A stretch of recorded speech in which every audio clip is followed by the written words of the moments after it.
So it uses all modalities: visual, auditory, kinesthetic, and and I think a lot of people watching the show also understand that emotion and stress comes out in your body, so that they're very closely entwined.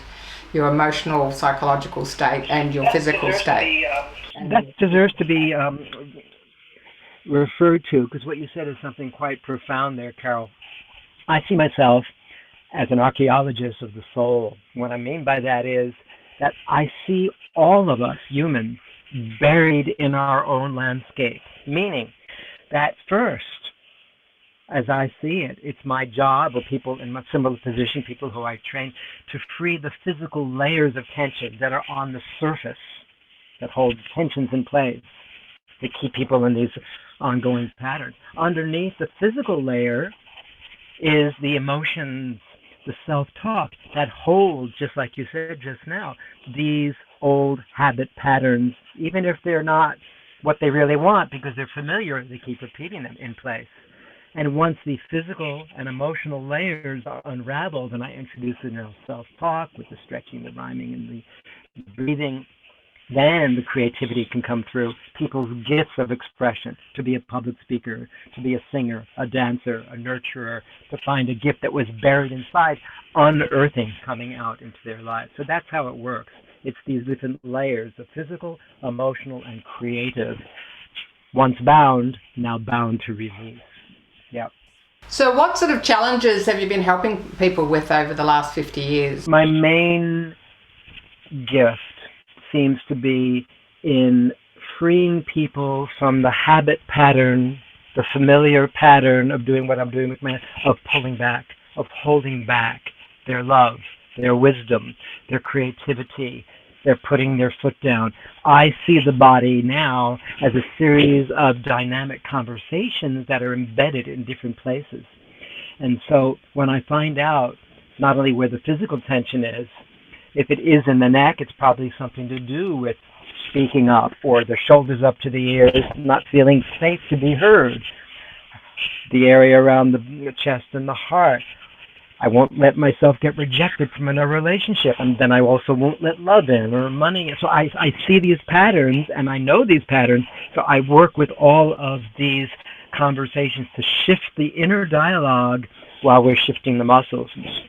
So it's, everything about letting one wisdom through, one speech, I matter, what I say makes a difference, and my shoulders drop away. I'm always connecting a physical component with a verbal and emotive and interactive statement. So people have a lot more of a connection and anchor between what they think, what they say, and what they do. So that's what I'm doing all these years, is finding ways to create a congruence between these areas, thinking, speaking, and action. And it's very simple. Where's the tension? Okay, there's the tension. If the tension had a voice, what would be the voice that matches the sensation there? When a person says it, then I can go back with them to an earlier moment in their life where they remember when this pattern began. Even if they don't remember, we all have wounds. We all have times when we closed down. We all have times when we held back ever since this happened with mother, father, sister, brother, lover.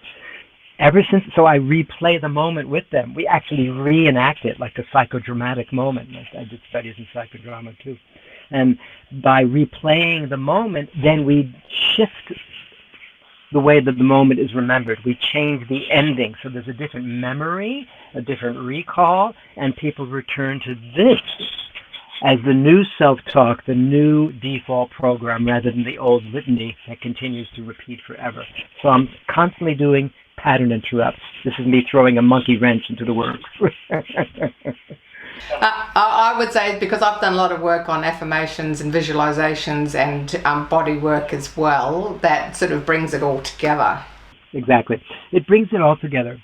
Breath, sound, visualization, stretching, and rhyme simultaneously creates a new encodement of the self-talk immediately in the muscle memory that then, because it's multi-sensory, it's easier to remember that than to go back to the old familiar. This becomes the new familiar default program. There we go. But I always ask one question at the beginning. What are you ready to release? Exhaling. What are you ready to receive? Inhaling. And what are you ready to follow through on to go further, longer exhalations, deeper sound, putting your intentions down like a fiery lance of heartfelt intention to the center of the molten earth. And everybody's got their own version of that. I'm ready to let go of patterns of holding back my speech, holding back my joy, holding back my ability to share my wisdom. It could be anything, to put my foot down with ease, you see. One of the patterns that I often have people show at the end of the session, because they're feeling it now, all fluid and flexible. The more I trust what I deeply know, the more my thoughts, my words, my actions fully, freely flow. So I create a rhyme after stretching the muscles that connects them to their innate wisdom, what they've been keeping inside.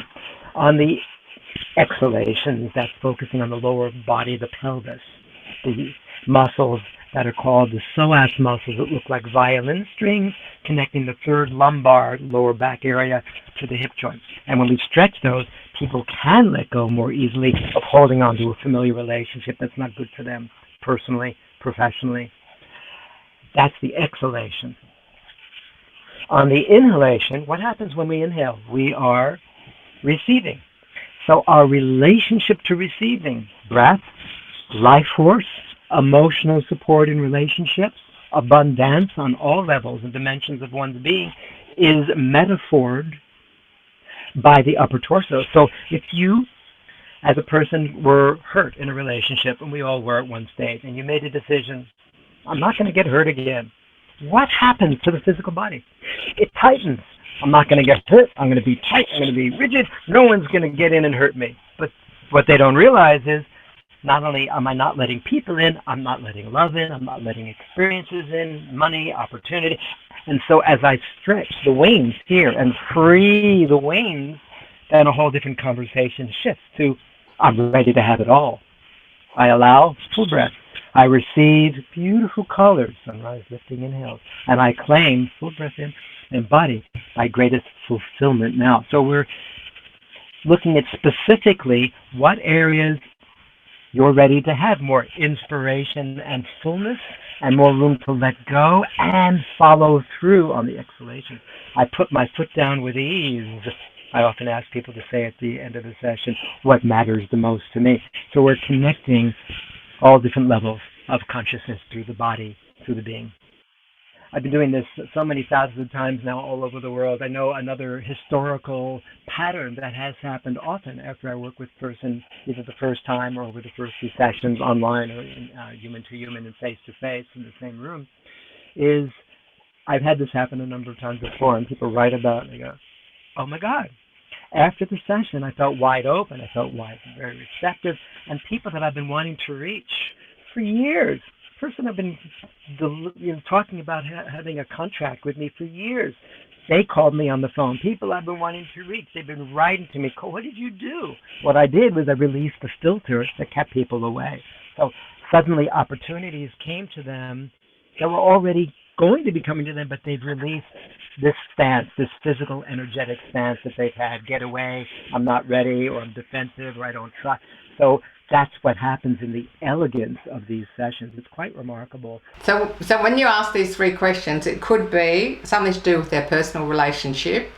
It could be something to do with their career. It could be something to do with attracting finance and prosperity into their lives. So it could be something to do with their health. It could be about allowing more inspiration. And I'm very clear about the word inspiration as we focus on allowing more air to come in. Literally, I'm inspiring more, but I'm also receiving more inspiration, creative ideas.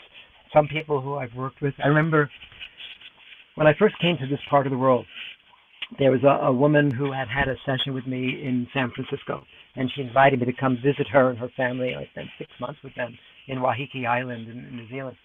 And I remember one day when I was working with her, I think her name was Ginny. This is 1990. It's 30 years ago now. And I gave her I was giving her a session. I was stretching her neck, and I remember I just had a sense to ask her at this moment. And so, what is it you'd like to receive? What would you like to be in your life that you haven't allowed? As I was stretching, allowing more space and more inspiration to come through. She said, oh, I want to be a writer. And she became a writer. She was already in her consciousness able to do it, but as soon as she said it, then she joined writing clubs. She started doing this creatively, professionally.